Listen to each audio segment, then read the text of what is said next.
Muy buenas noches. Yo soy Lady Kaboom y les doy la bienvenida a Perturbador, donde los monstruos no salen de la ficción, sino del expediente. Aquí el horror es real y tiene nombre.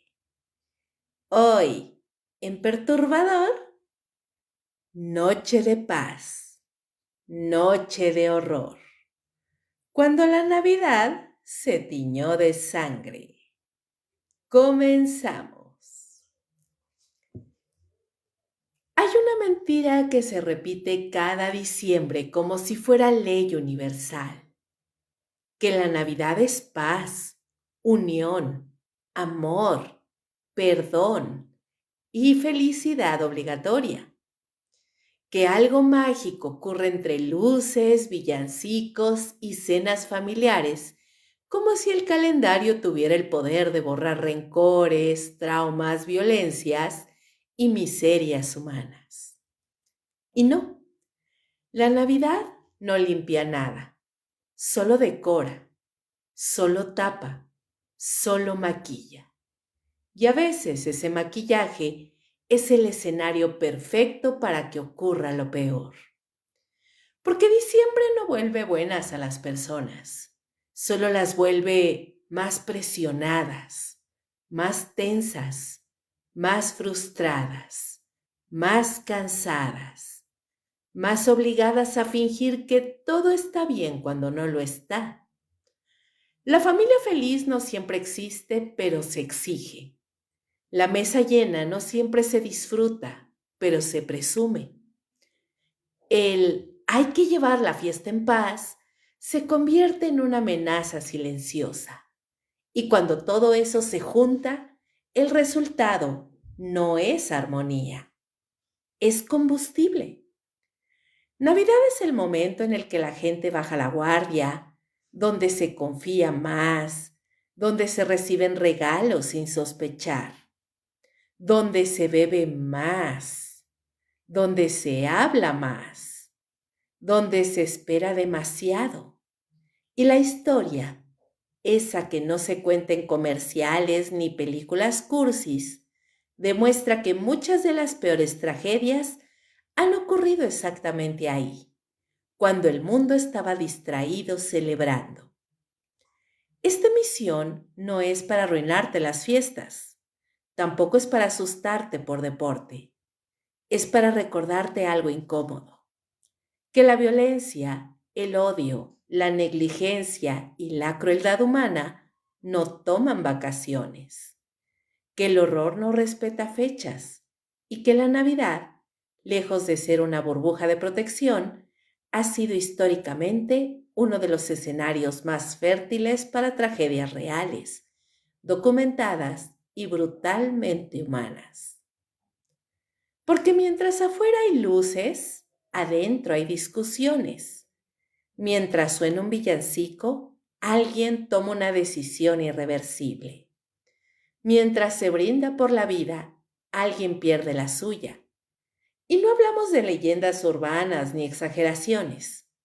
Hablamos de hechos comprobados, de nombres, de fechas, de lugares, de expedientes, de vidas que se rompieron justo cuando se suponía que todo debía ser bonito. La Navidad también es un espejo cruel. Refleja lo que somos, lo que fingimos ser. Y cuando una familia arrastra resentimientos, abusos, silencios incómodos o violencias normalizadas, diciembre no los desaparece, los intensifica, los pone frente a frente, los obliga a convivir y a veces eso termina mal, muy mal.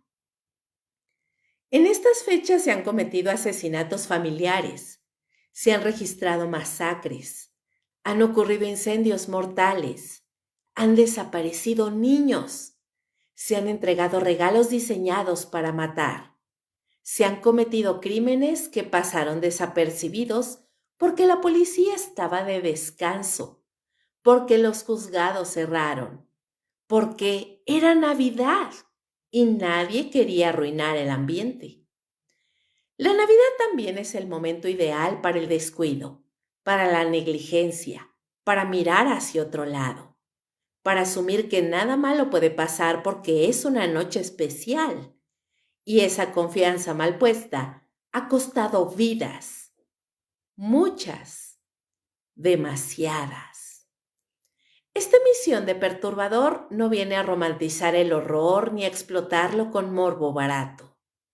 Aquí no hay música dramática innecesaria ni exageraciones teatrales. Hay datos, contexto, narración y una reflexión constante. ¿Cómo algo tan simbólicamente bueno puede convertirse en el telón de fondo de lo más oscuro? Lo que van a escuchar a lo largo de este programa ocurrió de verdad. Pasó en Nochebuena, pasó en Navidad, pasó mientras alguien abría regalos, preparaba la cena o brindaba sin saber que en otro lugar la tragedia ya estaba en marcha.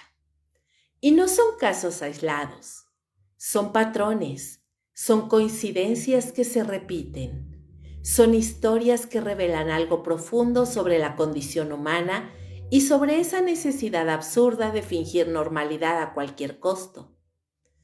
Vamos a hablar de familias que se destruyeron en una cena, de regalos que escondían muerte, de niños que no llegaron a abrir sus obsequios, de instituciones que fallaron cuando más debían cuidar, de crímenes que quedaron impunes porque el calendario jugó a favor del horror. Todo documentado, todo comprobado, sin adornos innecesarios, pero sin suavizar nada. Este no es un programa para escuchar de fondo mientras cocinas, es para escucharlo con atención, para incomodarte, para recordarte que la Navidad no es garantía de nada, que la paz no se decreta por temporada y que a veces el decorado más bonito es el mejor que oculta la tragedia. Así que si decides quedarte, hazlo sabiendo esto. Aquí no vamos a hablar de espíritus navideños ni de finales felices forzados. Vamos a hablar de la otra cara de diciembre, esa que no salen postales, esa que no se canta, esa que no se quiere ver. Porque mientras el mundo insiste en repetir que todo está bien, la historia demuestra que muchas veces, en Navidad, todo se rompe. La Navidad más sangrienta, cuando el calendario no perdona. La noche del 24 de diciembre de 2008, Covina, California, olía a pino plástico, comida recalentada y villancicos de fondo. Las casas estaban encendidas, las familias reunidas y nadie esperaba nada fuera de lo normal. Era Nochebuena.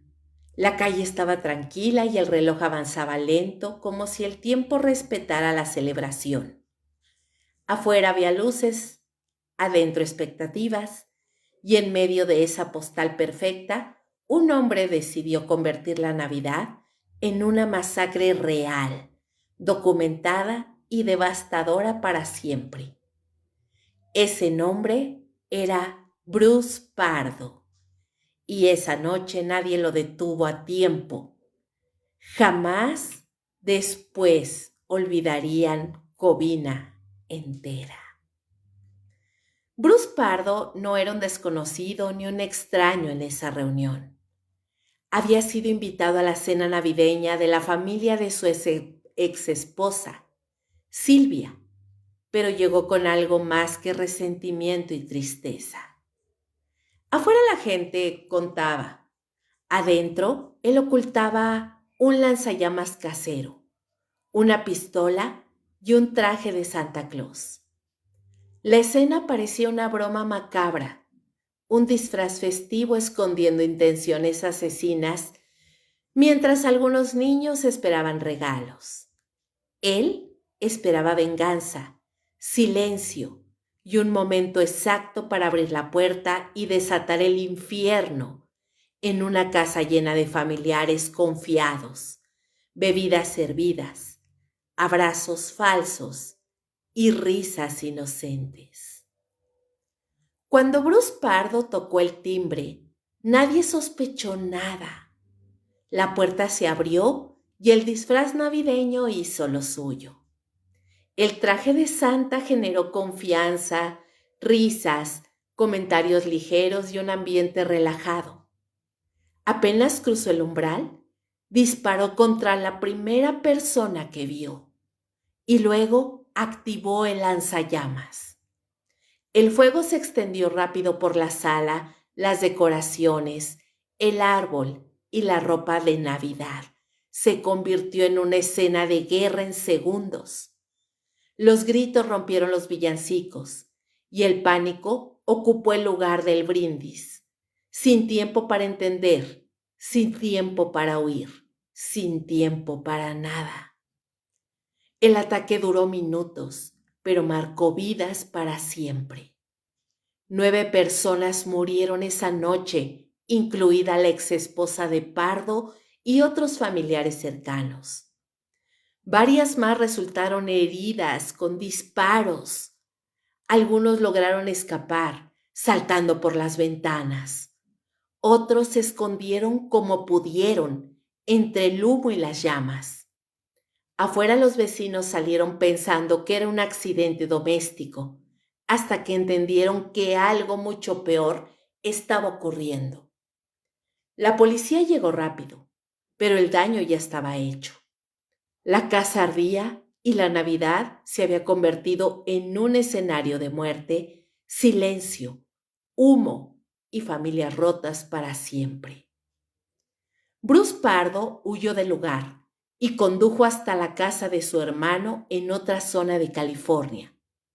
Allí se quitó la vida con un disparo.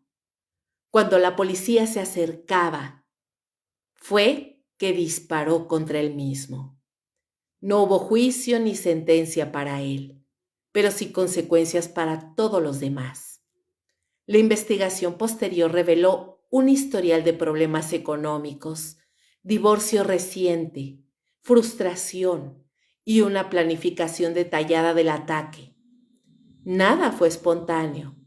Todo fue pensado, ensayado y escondido bajo el disfraz perfecto para no levantar sospechas. La Navidad le abrió la puerta literalmente, y eso es parte del horror difícil de digerir, todavía hoy, para Covina, California. Lo más perturbador de este caso no es solo la violencia, sino el contraste. Mientras adentro había fuego y muerte, afuera seguían sonando canciones navideñas. La gente intercambiaba mensajes de buenos deseos sin saber que una familia acababa de desaparecer en una sola decorada. El calendario no perdonó, la fecha no protege a nadie y la celebración no detuvo la violencia. Este caso se convirtió en uno de los ataques familiares más letales en la historia reciente de Estados Unidos, ocurrido exactamente en Nochebuena, como si la fecha hubiera sido un detalle menor para la tragedia, pero no para la gente. Después vinieron los titulares, las investigaciones y el impacto social. Se habló de control de armas, de violencia doméstica, de salud mental y de cómo nadie vio las señales. Pero también se habló de algo más incómodo: la facilidad con la que la Navidad permitió el acceso a la confianza y el engaño. Si no hubiera sido Nochebuena, quizá la puerta no se hubiera abierto tan rápido. Quizá alguien habría dudado, pero el disfraz, el ambiente y la fecha hicieron el resto. La confianza fue el primer error y la celebración el último escenario para una historia que sigue pesando hasta hoy. Covina no volvió a ser la misma. Las familias sobrevivientes tuvieron que aprender a convivir con una fecha maldita. Para ellos la Navidad ya no es celebración, sino recuerdo, duelo y ausencias. Cada año, el caso regresa a los medios como un recordatorio de que el horror no descansa por temporada. La masacre de Covina es solo una de muchas, pero resume perfectamente lo que ocurre cuando el calendario se impone a la realidad humana. La violencia espera el momento adecuado y a veces ese momento es cuando todos creen que nada malo puede pasar, porque es Navidad. Esta historia marca el tono de esta emisión, porque no es excepción, es un patrón. La Navidad como escudo, como coartada, como distracción.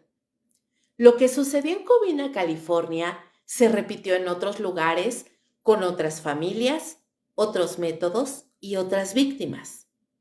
El mensaje es incómodo, pero claro. La fecha no salva a nadie y el decorado festivo no detiene la oscuridad, solo la oculta mejor. En los siguientes bloques, escucharemos cómo esta lógica se repite una y otra vez en historias reales documentadas y difíciles de olvidar, porque cuando la Navidad se rompe, lo hace con una violencia que nadie se imagina. Puede que al escuchar este caso pienses que fue un monstruo aislado, una mente rota, un evento único, pero eso sería cómodo. La realidad es más incómoda. La Navidad no creó a Bruce Pardo, pero le dio el momento perfecto, la entrada ideal y el escenario adecuado. Ese es el punto de partida para entender por qué estas fechas aparecen una y otra vez en los registros criminales. No porque sean mágicas, sino porque son humanas, expuestas, frágiles y cargadas de expectativas. La tragedia se filtra donde nadie quiere mirar, y a veces ese lugar es una cena navideña iluminada. Este bloque no busca impactar por impactar. Busca establecer un contexto claro, directo y difícil. La masacre de Covina es un recordatorio de que la violencia puede vestirse de Santa Claus, sonreír y entrar sin forzar cerraduras. Este no es el único caso, pero sí uno de los más claros de cómo la celebración sirve como pantalla protectora para la oscuridad. A partir de aquí, las historias seguirán cambiando de lugar, de protagonistas y de forma, pero no de fondo. El patrón ya está marcado y la Navidad no volverá a verse igual después de escuchar lo que sigue en este bloque. Porque si algo queda claro desde este primer caso, es que la violencia no descansa, no respeta calendarios y no entiende de tradiciones. La Navidad no la detiene, solo la hace más impactante, más dolorosa y más difícil de procesar. Porque rompe expectativas, rompe rituales y rompe vidas. Este programa avanza con esa idea incómoda de fondo y con la certeza de que entender estos casos no los justifica, pero sí nos obliga a mirar la realidad sin filtros ni luces navideñas. Porque la historia está ahí, registrada, esperando a ser contada aunque incomode, aunque duela y aunque sea Navidad. Lo que viene después no es más suave ni más amable. Las siguientes historias confirman que cuando el mundo finge paz, la tragedia encuentra espacio. Así que si siguen escuchando, háganlo sabiendo que la Navidad no es un escudo, solo un decorado. Y cuando ese decorado cae, lo que queda es la verdad cruda de lo que somos capaces de hacer, incluso en la noche que juramos celebrar la vida. Este caso abre la puerta a los demás y marca el ritmo de una emisión donde la Navidad no salva a nadie, solo esconde mejor el horror que siempre ha estado ahí. esperando el momento exacto para mostrarse. La cena que terminó en asesinato. La Navidad tiene esa capacidad incómoda de obligar a la gente a sentarse junta aunque no se soporte, de fingir cordialidad aunque el resentimiento lleve años fermentando, de poner una mesa larga para esconder problemas que nadie quiso resolver durante el resto del año.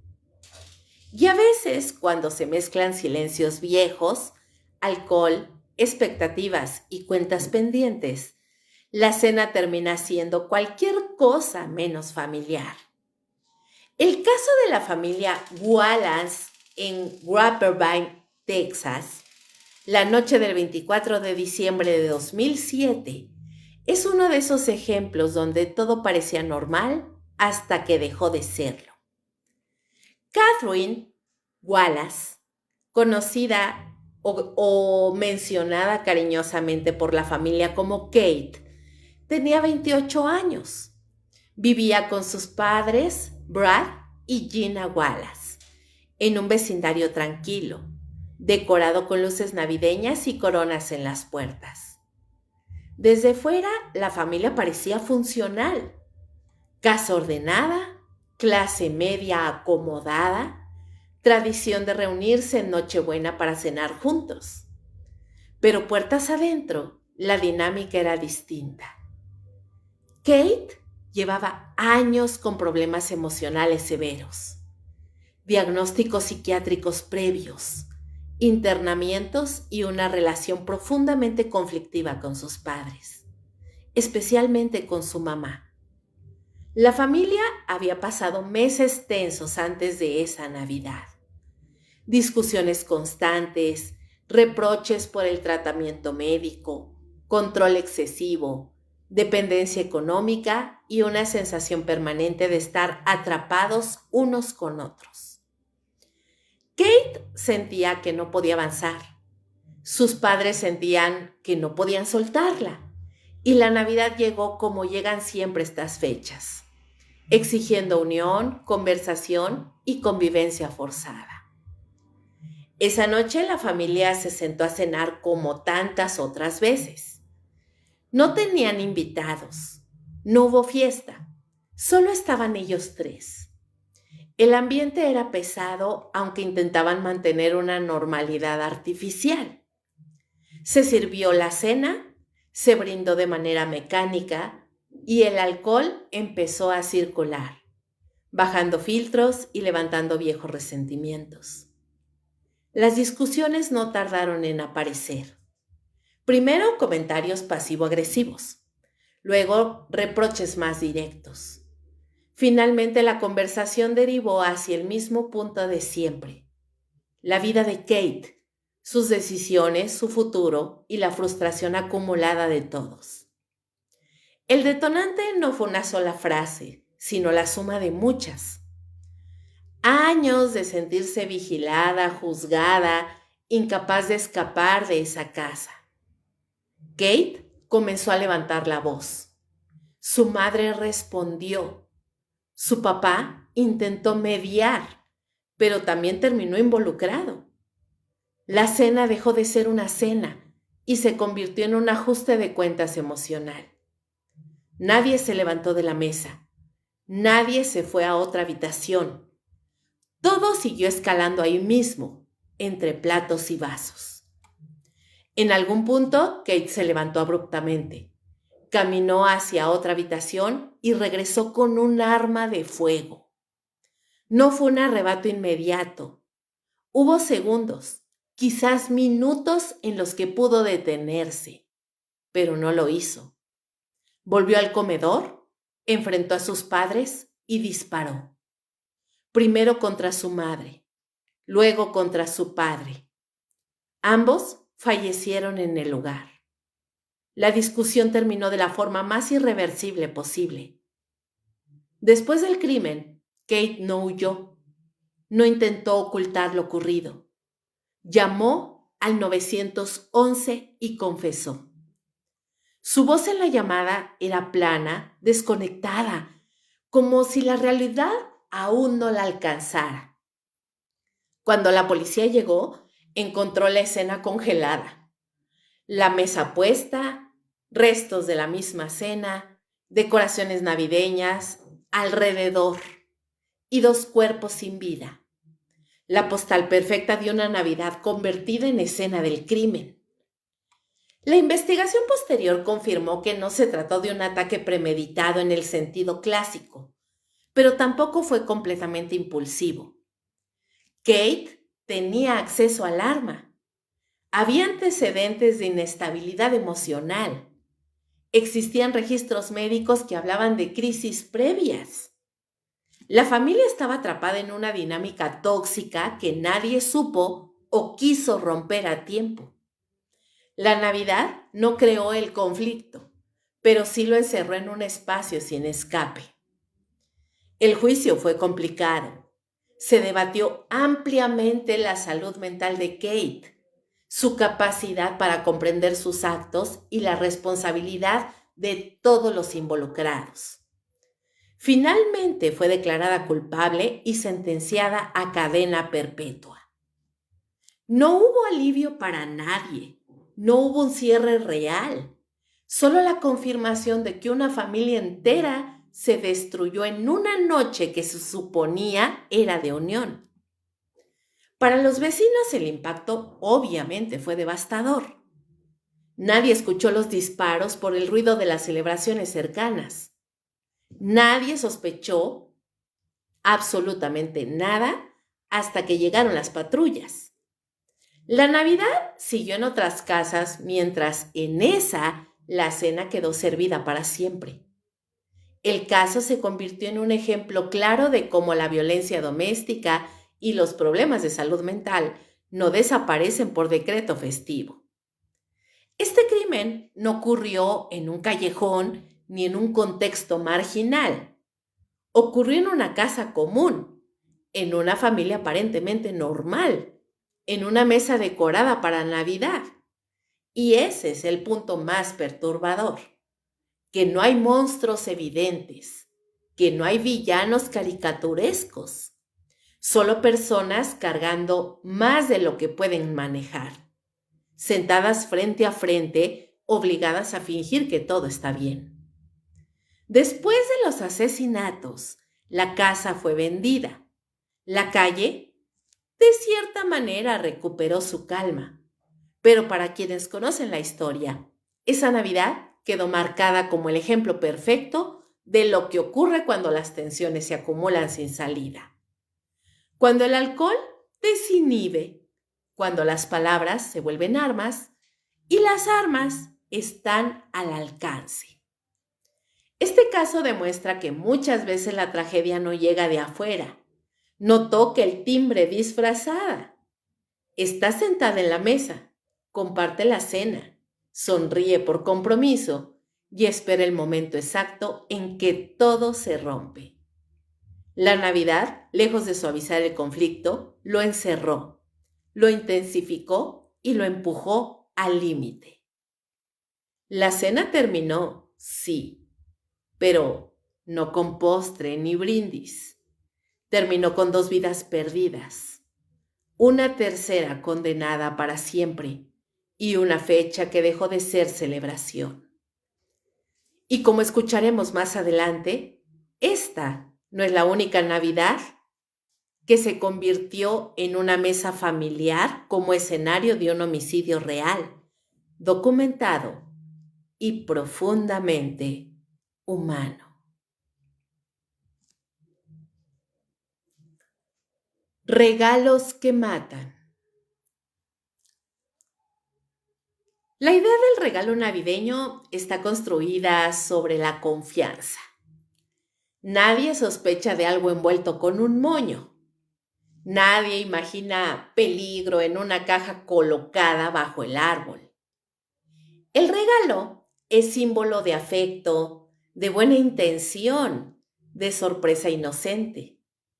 Justamente por eso, cuando un crimen se esconde dentro de uno, el golpe psicológico es devastador.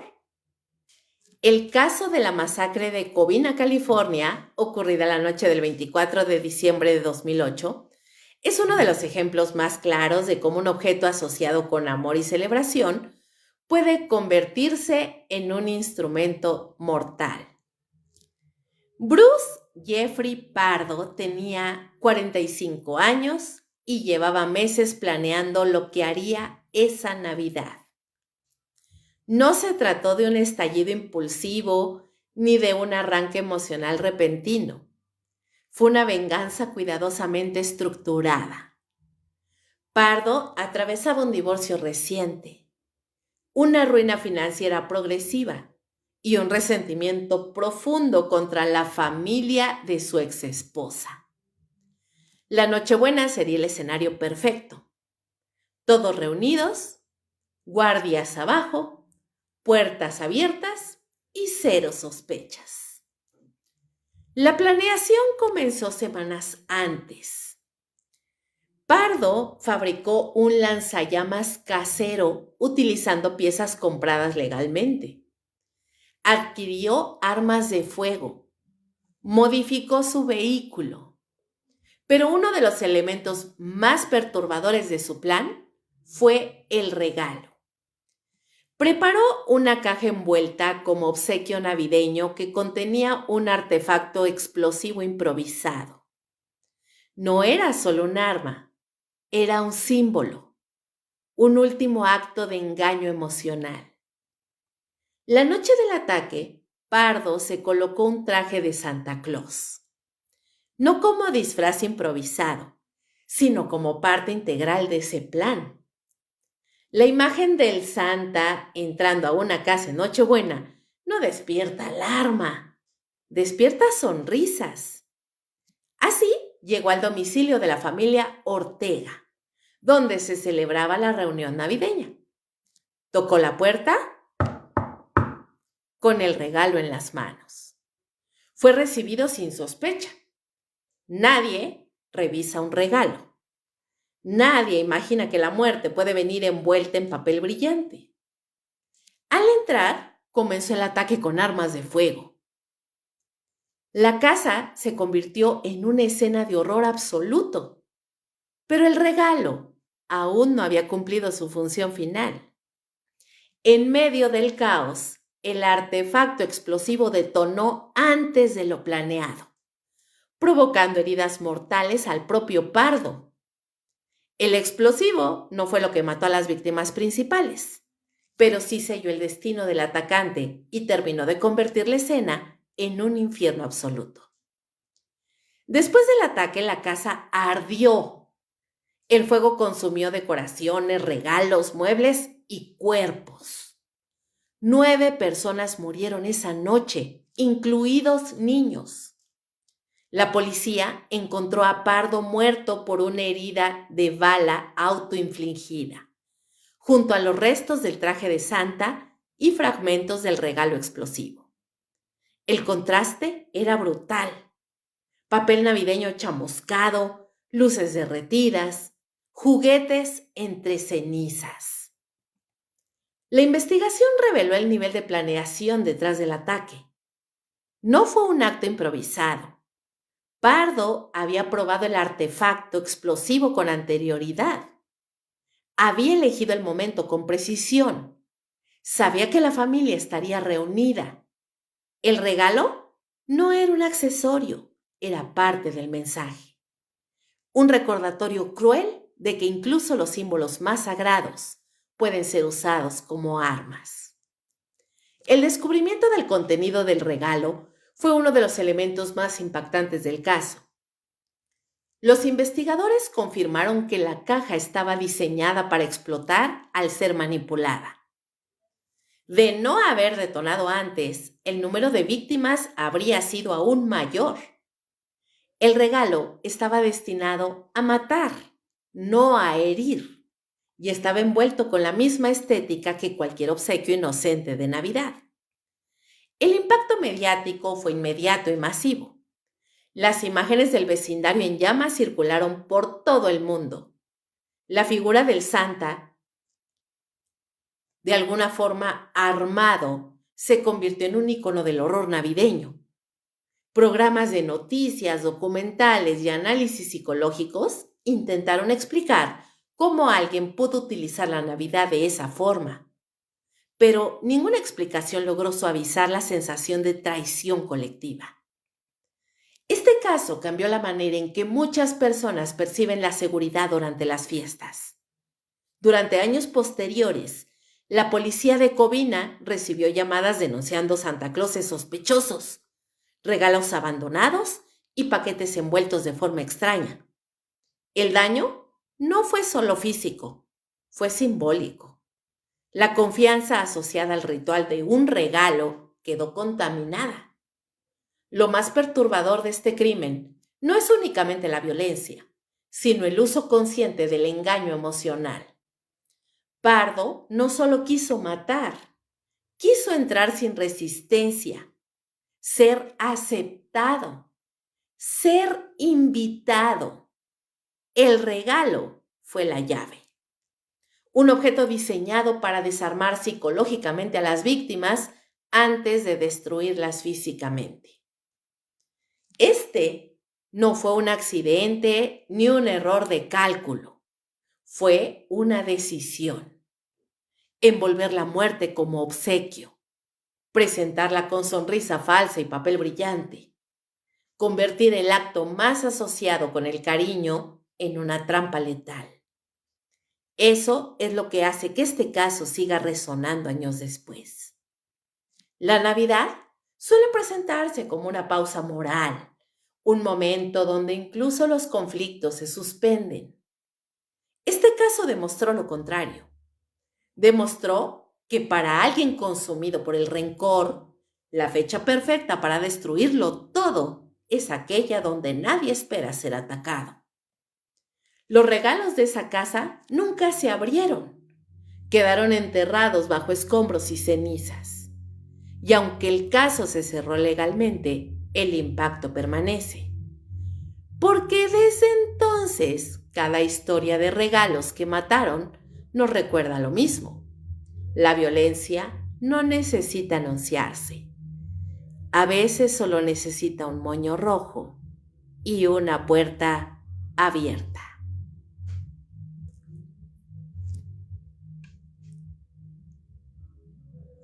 Niños que no llegaron a abrir los regalos. La mañana de Navidad suele comenzar con ruido. Pasos apresurados, papel rasgándose, voces infantiles celebrando. Pero hay Navidades que empiezan en silencio. Silencios densos, incómodos, que no se rompen con villancicos, sino con llamadas de emergencia. El caso de John Bennett Ramsey es uno de los ejemplos más perturbadores de cómo una fecha asociada con la infancia y la ilusión puede convertirse en el punto exacto donde todo se quiebra. John Bennett tenía 6 años. Vivía con su familia en Boulder, Colorado. La noche del 25 de diciembre de 1996, la casa estaba decorada, los regalos preparados, la escena había transcurrido con aparente normalidad. No había indicios públicos de conflicto inmediato. Era en apariencia una Navidad más dentro de una familia acomodada, visible, socialmente integrada. La última vez que John Bennett fue vista con vida fue al regresar a casa después de una reunión navideña con amigos de la familia. Su madre afirmó haberla acostado. A la mañana siguiente, John Bennett no bajó a abrir los regalos. No apareció en su habitación. Lo que sí apareció fue una nota de rescate extensa colocada dentro de la casa, escrita en papel del propio domicilio. La nota exigía dinero, daba instrucciones confusas y utilizaba un lenguaje extraño, demasiado elaborado para un secuestro común. Aún así, la policía fue llamada y la casa no fue asegurada adecuadamente como escena del crimen. Así que amigos, vecinos y conocidos entraron y salieron del domicilio. Superficies fueron tocadas, habitaciones recorridas. Evidencia potencialmente crucial fue contaminada desde las primeras horas. Durante varias horas, la investigación se centró en la hipótesis del secuestro. Sin embargo, John Bennett nunca salió de esa casa. Su cuerpo fue encontrado más tarde ese mismo día en el sótano, en una habitación poco utilizada. Estaba muerta. No hubo rescate, no hubo intercambio, no hubo segunda llamada. Solo el cuerpo de una niña que no llegó a despertar en Navidad. La causa de la muerte fue estrangulamiento y traumatismo craneal. El hallazgo destruyó por completo la narrativa inicial. De pronto, el secuestro era una farsa o un error monumental. La pregunta cambió de forma brutal. Si la niña nunca salió de la casa, ¿quién la mató y por qué? Los fallos institucionales comenzaron a acumularse desde ese momento. La escena no fue preservada. El padre fue quien encontró el cuerpo y lo movió. No se realizó un aislamiento inmediato de los familiares. No hubo una cadena de custodia clara. La investigación se fragmentó entre teorías, sospechas internas y presión mediática. El caso se volvió un espectáculo nacional. La imagen de John Bennett, una niña conocida por participar en concursos de belleza infantiles, fue reproducida hasta el cansancio. Su rostro se convirtió en símbolo, pero su historia se diluyó entre titulares, especulación y juicios públicos no oficiales. La investigación nunca logró establecer de manera concluyente al responsable. Durante años la sospecha se movió como una sombra, primero hacia los padres, luego hacia un intruso desconocido, después de nuevo hacia el círculo íntimo. Ninguna acusación formal prosperó, ninguna condena llegó. El expediente creció, pero la verdad permaneció inmóvil. El dolor de la familia se prolongó en el tiempo, mezclado con una exposición constante. No hubo espacio para el duelo privado. Cada Navidad reabría la herida. Cada aniversario traía nuevos documentales, nuevas teorías, nuevas voces opinando sobre una niña que ya no podía defenderse. John Bennett no llegó a abrir sus regalos. Quedaron intactos, cerrados. Objetos preparados para una mañana que nunca existió. Esa imagen, la de los regalos esperando a una niña que no volvería, se convirtió en uno de los símbolos más devastadores del caso. El silencio posterior fue igual de cruel. Un silencio legal, un silencio judicial.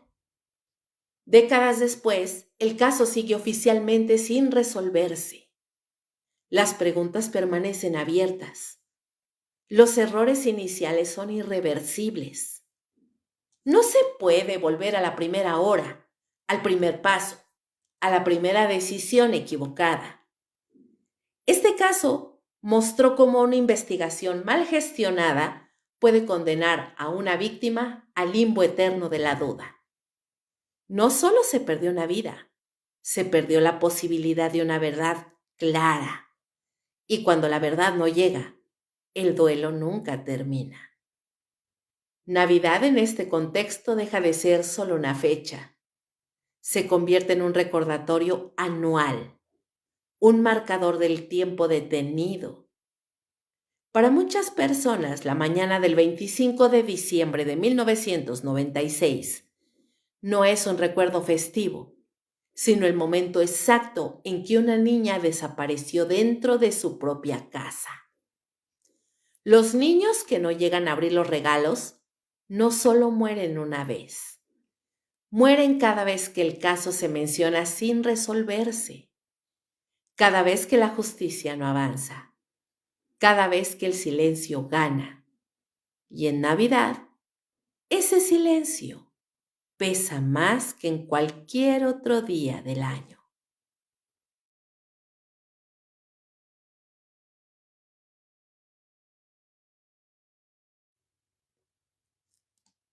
Instituciones cerradas, horrores abiertos.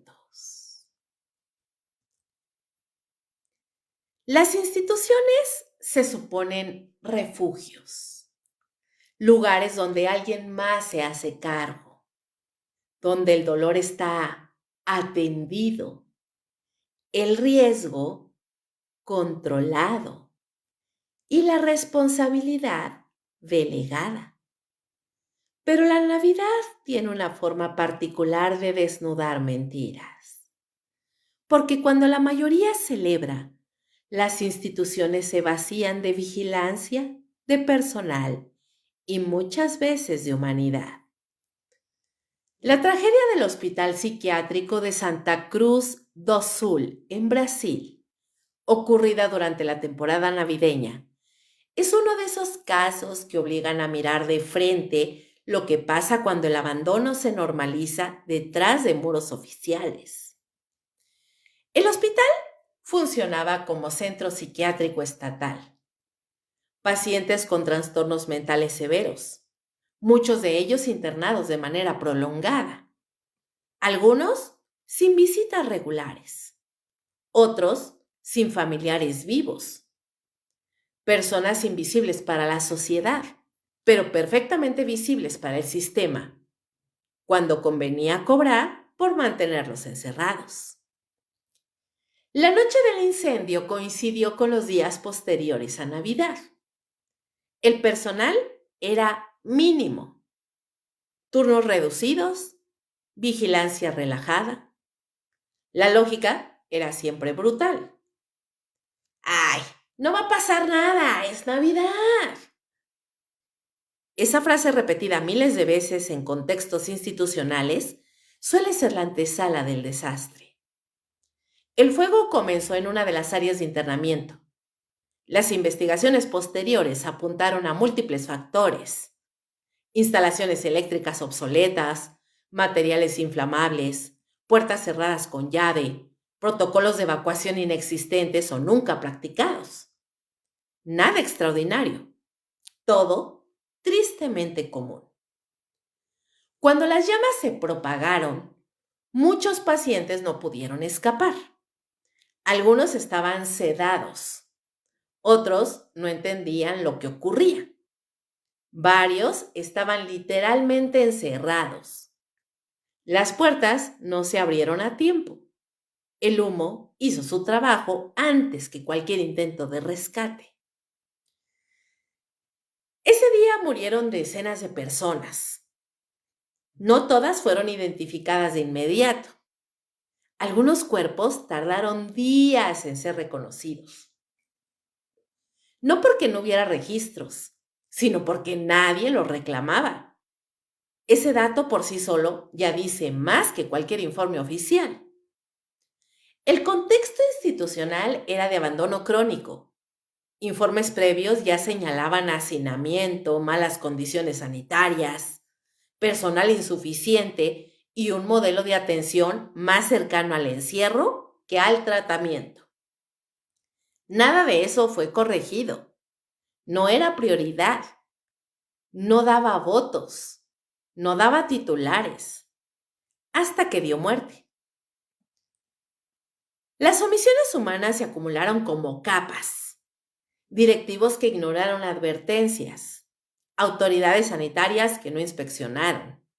Funcionarios que firmaron papeles sin pisar el lugar. Empleados mal pagados y sobrecargados que sobrevivían como podían dentro de un sistema que los empujaba a la negligencia estructural. Después del incendio llegó el ritual conocido. Ya se la saben. Conferencias de prensa, promesas, minutos de silencio, discursos sobre tragedia imprevisible. Pero el fuego no fue imprevisible. Fue anunciado durante años por las condiciones del lugar. Lo imprevisible en todo caso fue que tardara tanto en ocurrir. Las consecuencias legales fueron limitadas.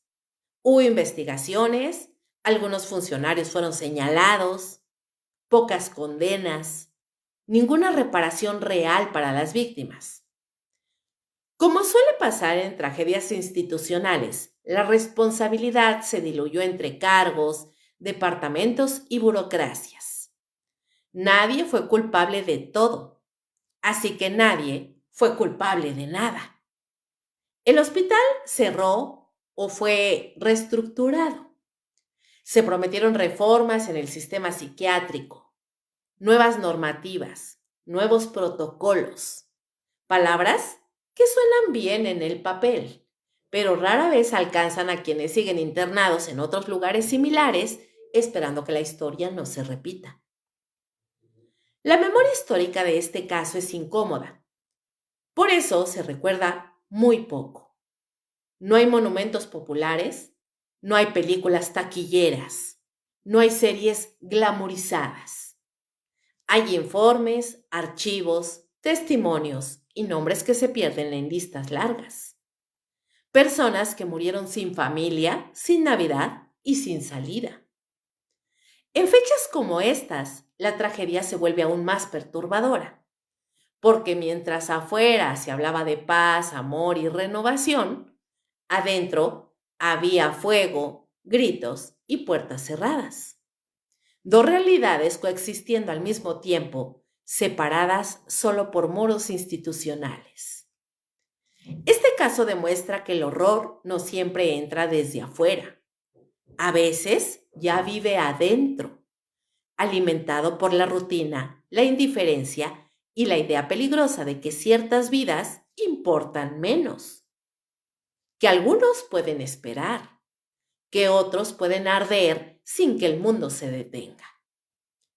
Las instituciones cerradas generan una falsa sensación de orden, pero cuando fallan, fallan en grande. Y cuando lo hacen en Navidad, el contraste es insoportable.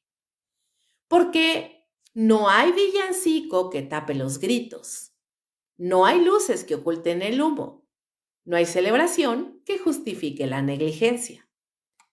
Las víctimas de Santa Cruz do Sul no murieron por locura, murieron por abandono, por decisiones humanas, por omisiones perfectamente evitables.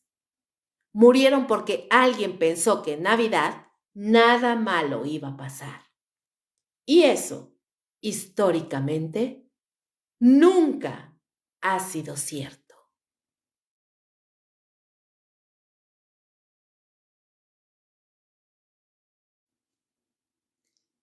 El crimen que pasó desapercibido porque era Navidad.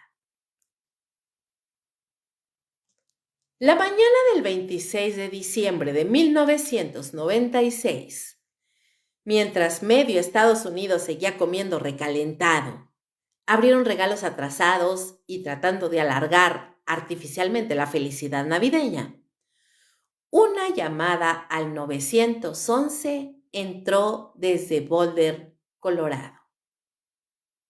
La voz era nerviosa, agitada, teatral por momentos. Patsy Ramsey reportaba el secuestro de su hija de 6 años. Desde ese primer minuto todo se hizo mal. Y no fue solo incompetencia, fue el contexto. Era Navidad, había menos personal, menos supervisión, menos rigor y menos ganas de complicarse la vida. La policía local llegó a una casa grande, elegante, decorada todavía con luces, coronas y restos de la celebración. El ambiente no parecía el de un secuestro urgente, sino el de una familia rica pasando por una situación desafortunada. Esa percepción inicial marcó todo lo que vino después. Uno de los errores más graves ocurrió casi de inmediato. La casa no había sido asegurada como escena del crimen. Amigos, vecinos, religiosos y conocidos entraron y salieron libremente. Tocaron las cosas, se sentaron en los sillones, limpiaron, consolaron, alteraron pruebas sin saberlo o simplemente sin importarles. La prioridad humana no fue investigar, fue acompañar, contener, no incomodar, no arruinar más la Navidad de una familia prominente. Horas después, el papá de esta niña desaparecida encontró su cuerpo en el sótano de la casa. No estaba secuestrada, estaba muerta, estrangulada y golpeada, envuelta parcialmente como si alguien hubiera intentado acomodarla. El horror estaba dentro desde el principio. Pero para entonces la escena ya estaba contaminada, la evidencia física comprometida, las huellas mezcladas con todo el gentío que había entrado, los tiempos alterados, la narrativa inicial mal planteada. El caso requería frialdad, método y control absoluto. Recibió todo lo contrario. Los fallos policiales fueron documentados después por expertos independientes. La falta de acordonamiento del lugar, los interrogatorios tardíos, la falta de presión inmediata, la confusión en la cadena de custodia, decisiones basadas más en la empatía social que en el protocolo criminal. La fecha influyó más de lo que se admite oficialmente. Muchos detectives estaban de descanso. Los superiores no querían un escándalo navideño. Se asumió que habría tiempo. Esto, de alguna manera, para ordenar el caso después de las fiestas. Pero ese tiempo nunca llegó. La investigación se fragmentó. Surgieron ideas contradictorias, ya sea desde un intruso desconocido, un secuestro fallido, un crimen interno. Cada hipótesis nació ya debilitada por la pérdida inicial de evidencia. Lo que no se investigó a tiempo fue clave. No se aseguraron bien las fibras, no se controló adecuadamente a todos los presentes, no se estableció una línea clara de eventos durante la noche. El tiempo, que en criminología es oro, se desperdició envuelto en espíritu navideño y torpeza institucional.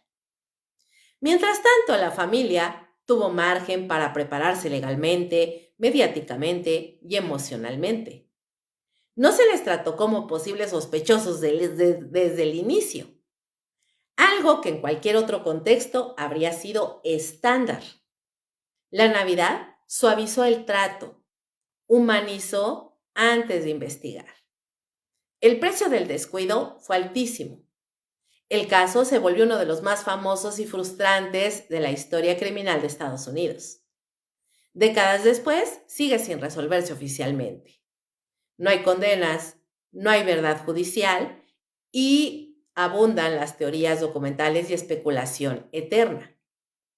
Esta niña, a final de cuentas, se convirtió en un símbolo, no solo de un crimen atroz, sino de cómo el contexto social puede sabotear la justicia, de cómo una fecha sagrada puede anestesiar la urgencia, de cómo el deseo de mantener la normalidad puede aplastar la verdad entera.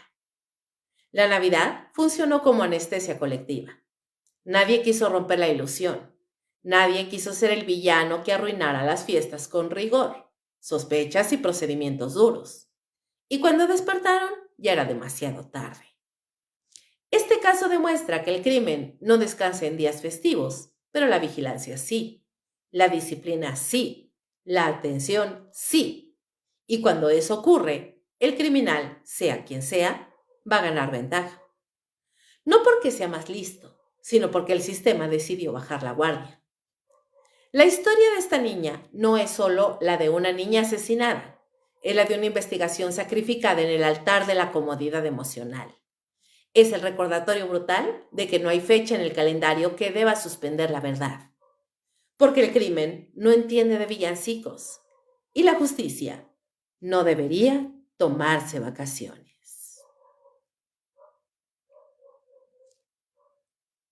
Cuando la Navidad dejó cicatrices visibles. Antes del 19 de diciembre de 2016, el mercado navideño de Breitscheidplatz en Berlín era exactamente lo que uno imagina cuando piensa en Navidad europea. Luces cálidas, vino caliente, música suave, familias caminando despacio, turistas tomándose fotos frente a los puestos de madera. Un espacio diseñado para bajar la guardia, para sentirse seguro, para creer que el mundo puede ser amable al menos unas semanas al año. Esa noche nadie estaba pensando en morir. El camión apareció de golpe. No hubo advertencia clara ni tiempo de reacción. Solo ruido, gritos, cuerpos lanzados por el aire, puestos destrozados, luces navideñas mezcladas con sangre. 12 personas muertas, decenas de heridas, cientos quedaron marcadas para siempre. El ataque fue perpetrado por Anis Amri, quien embistió deliberadamente a la multitud. El hecho fue clasificado como atentado terrorista. Las cámaras captaron fragmentos. Los testimonios se acumularon después, cuando ya era demasiado tarde para no haber visto nada. Durante el ataque, la Navidad dejó de existir. No hubo villancicos, no hubo espíritu festivo, solo confusión absoluta. Personas buscando a familiares entre el caos, otros paralizados, algunos ayudando sin saber cómo, otros huyendo con culpa por haber sobrevivido. El durante fue breve en minutos, pero eternos en consecuencia. Después vino el silencio extraño que sigue a las tragedias públicas. Sirenas de patrullas y ambulancias, cintas policiales, velas improvisadas, peluches, flores, notas escritas a mano con mensajes de paz que contrastaban brutalmente con la violencia recién ocurrida. Pero lo verdaderamente devastador no fue visible. Los sobrevivientes cargaron con traumas profundos, trastorno de estrés postraumático, insomnio, ataques de pánico, culpa del sobreviviente. Algunos no pudieron volver a espacios concurridos, otros no soportaban las luces navideñas y no las soportaron realmente nunca más. El sonido de un motor acelerando bastaba para devolverlos a esa noche. Para muchos, diciembre dejó de ser una fecha. Se volvió un detonante. Las investigaciones posteriores revelaron fallos previos. El atacante ya era conocido por las autoridades. Había alertas ignoradas, información compartida tarde, vigilancia insuficiente. Nada nuevo. La historia se repite.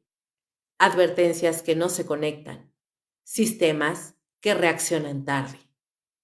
Pero para quienes estuvieron ahí, eso importa poco. La herida no se cierra con informes. El trauma psicológico se manifestó de formas distintas. Algunos sobrevivientes buscaron terapia durante años. Otros se aislaron. Hubo quienes cambiaron de país, de trabajo, de vida entera. Hubo rupturas familiares, depresiones profundas, silencios prolongados que nadie supo cómo romper. La Navidad, que antes era sinónimo de reunión, se convirtió en amenaza emocional. El peso de las fechas fue uno de los aspectos más crueles. Cada diciembre los recuerdos regresaban. Los aniversarios del ataque traían cobertura mediática, imágenes repetidas, análisis políticos. Para el mundo era memoria histórica. Para ellos era revivirlo todo. Algunos sobrevivientes declararon que preferían que el tema desapareciera de las noticias. Otros exigieron que no se olvidara. Dos reacciones opuestas nacidas del mismo dolor. La memoria colectiva es compleja. La sociedad tiende a ritualizar el duelo. Actos oficiales, discursos, minutos de silencio. Todo eso importa, pero no alcanza, porque el trauma no se resuelve con ceremonias. Se aloja en el cuerpo, en la mente, en la forma de mirar la realidad. Muchos de los heridos leves nunca fueron considerados víctimas a largo plazo. Nadie midió el impacto psicológico como daño real. Nadie contabilizó los años de terapia, las pesadillas, el miedo constante. Las estadísticas no incluyen cicatrices invisibles. Este caso demuestra que la violencia en Navidad no termina cuando se apagan las velas del memorial. Continúa en los sobrevivientes, en los hijos que crecieron con padres distintos después del ataque, en las parejas que no resistieron la carga emocional, en las personas que dejaron de confiar en los espacios públicos. La Navidad no sanó nada, solo acentuó el contraste. Años después, algunos sobrevivientes volvieron al lugar. Otros jamás pudieron hacerlo. Algunos encendieron velas. Otros evitaron cualquier referencia. No hay una sola forma correcta de cargar con algo así. Lo único común fue la pérdida de la conciencia colectiva. La certeza de que ni siquiera los espacios diseñados para la paz están a salvo. De que la violencia no respeta calendarios, símbolos ni tradiciones. Este caso cierra la emisión con una verdad incómoda. La Navidad no solo puede ser escenario de tragedias, también puede convertirse en recordatorio eterno del dolor. Una fecha que para algunos jamás volverá a ser ligera, porque hay cicatrices que no se ven, pero sangran cada diciembre.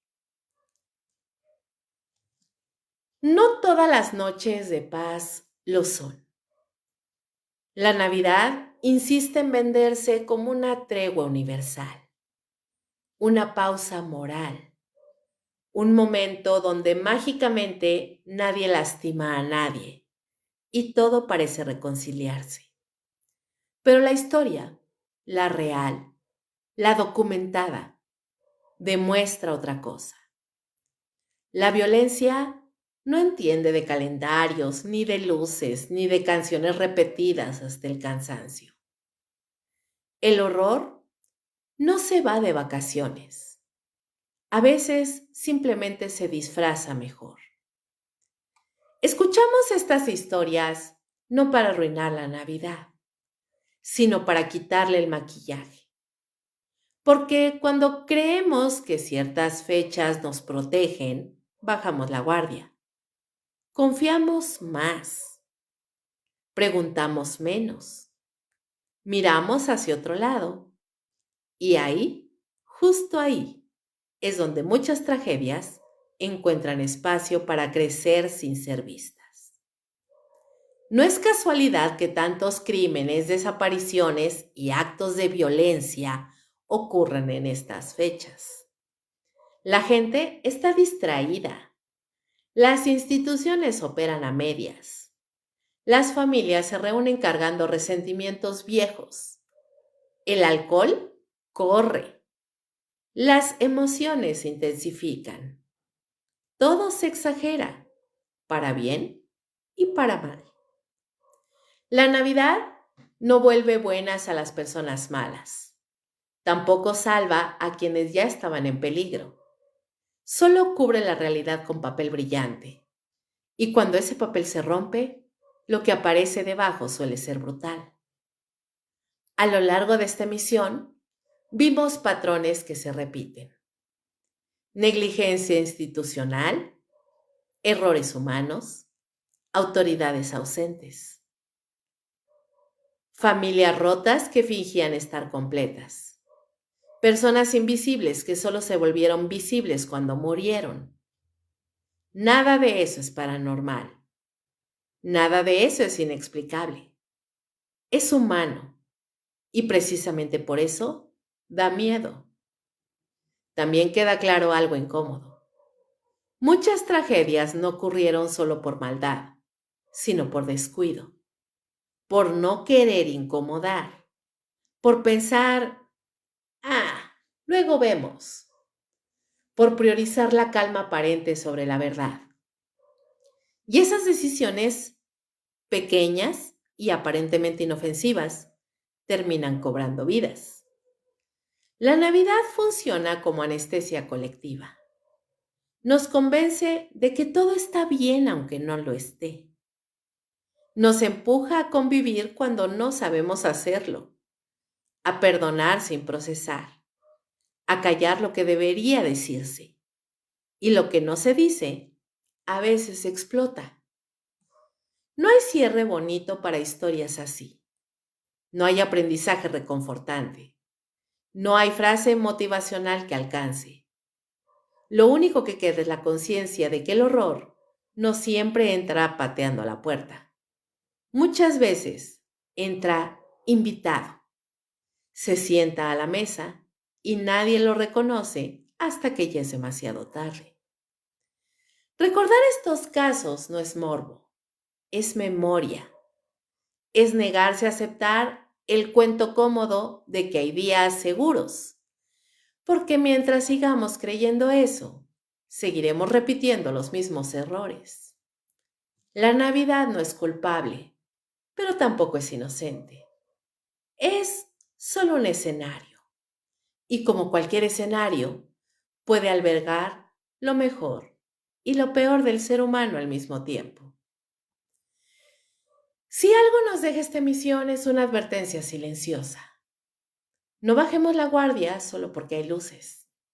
No confundamos tradición con protección. No pensemos que el calendario nos cuida, porque no lo hace. El mal no descansa. La violencia no se detiene. Y no todas las noches de paz lo son.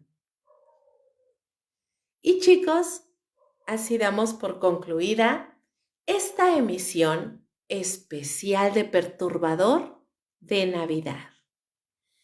Espero de verdad que se la hayan pasado súper bien en sus fiestas navideñas, que todo haya transcurrido en paz y santa calma, que todo haya sido armonía y convivencia sana. Y bueno, chicos, los invito a seguir el hilo del terror y lo inexplicable mañana a las 10 en punto de la noche en la hora macabra, en vivo por Facebook Live. Les recuerdo que este capítulo estará disponible en un ratito en mi canal de YouTube y Spotify, donde me pueden encontrar como Kaboom Podcast. Síganme y formen parte de esta comunidad siniestra. Y claro que si quieren escuchar contenido diferente, leyendas, cuentos cortos de terror, datitos curiosos y todo sobre historia y cultura macabra, entren a mi canal de WhatsApp. Ahí me encuentran como Kaboom. Muchísimas gracias por acompañarme en esta emisión especial de Perturbador. Muy buenas noches y como siempre les deseo dulces pesadillas. ¡Chao, chao!